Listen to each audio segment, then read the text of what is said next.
The heavens declare the glory of God, and the firmament showeth his handiwork. Psalm 19, verse 1.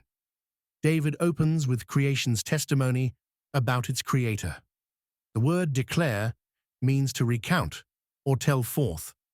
The heavens function as God's first witness, proclaiming his character to every culture and generation. Glory refers to God's weightiness, his substantial reality that demands recognition. Creation doesn't just hint at God's existence, but announces his majesty. The firmament encompasses the vast expanse of sky that stretches beyond human comprehension, yet every portion speaks of divine craftsmanship. Paul references this principle in Romans 1:20. For the invisible things of him, from the creation of the world, are clearly seen, being understood by the things that are made, even his eternal power and Godhead, so that they are without excuse. Creation provides sufficient evidence of God's existence so that rejection becomes willful rebellion rather than innocent ignorance. Modern astronomy amplifies this testimony. Telescopes reveal galaxies containing billions of stars. The more science discovers about the universe's complexity, the louder creation's voice becomes. Day unto day uttereth speech, and night unto night showeth knowledge. Psalm 19, verse 2. This verse reveals creation's continuous testimony. Each 24-hour cycle brings fresh evidence of God's faithfulness.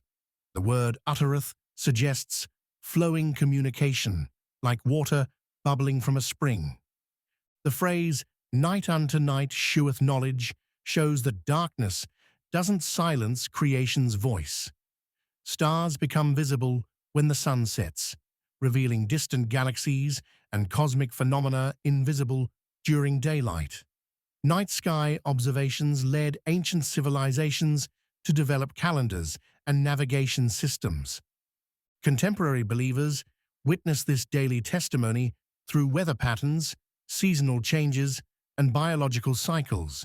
Spring's renewal shows resurrection power. Fall's harvest reveals God's provision. Winter's dormancy teaches about rest and preparation. There is no speech nor language where their voice is not heard. Psalm 19, verse 3. Creation transcends human linguistic barriers. The word voice suggests communication that reaches every people group. This universal testimony explains why missionary work finds fertile ground in cultures that already sense divine presence through creation. The gospel doesn't introduce the concept of deity, but reveals the true identity of the Creator whom nature has been declaring all along. Their line is gone out through all the earth, and their words to the end of the world. Psalm 19, verse 4. The word line refers to a measuring cord used by surveyors, suggesting that creation's testimony reaches precise boundaries that cover the entire planet. No geographic location exists outside creation's witness. Words refer to articulate communication rather than vague impressions. God's creation speaks with clarity and purpose to those willing to listen. The phrase "end of the world" encompasses every inhabited region, from polar ice caps to tropical rainforests. Paul quotes this verse in Romans 10:18 when discussing the gospel's proclamation. But I say, have they not heard? Yes, verily, their sound went into all the earth, and their words unto the ends of the world. He connects creation's universal testimony with the church's worldwide mission to preach Christ. In them hath he set a tabernacle for the sun. Psalm 19, verse 4. God establishes the sun's dwelling place within the heavens, demonstrating his sovereignty over celestial bodies that pagan cultures worshipped as deities. The word tabernacle suggests a temporary dwelling, reminding readers that even the sun operates under divine authority. Ancient Near Eastern cultures often deified the sun, moon, and stars.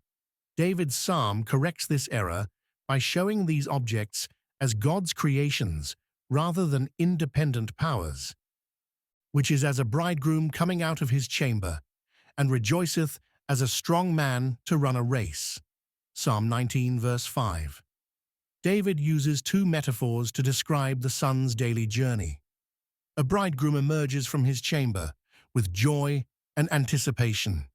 A strong athlete approaches competition with confidence and enthusiasm.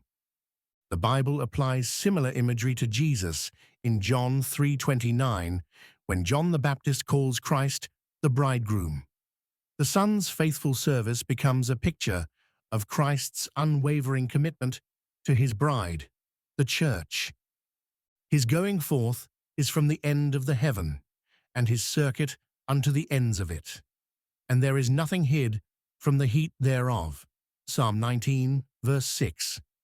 The sun's path covers the entire sky from horizon to horizon, ensuring that its influence reaches every location. The word circuit describes a complete journey that returns to its starting point.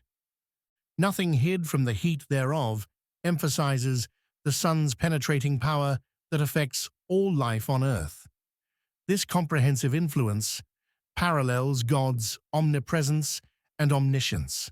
Just as nothing escapes the sun's heat, nothing remains hidden from God's knowledge or outside his care. Psalm 139, verses 7 through 8, confirms this truth. Whither shall I go from thy spirit? Or whither shall I flee from thy presence?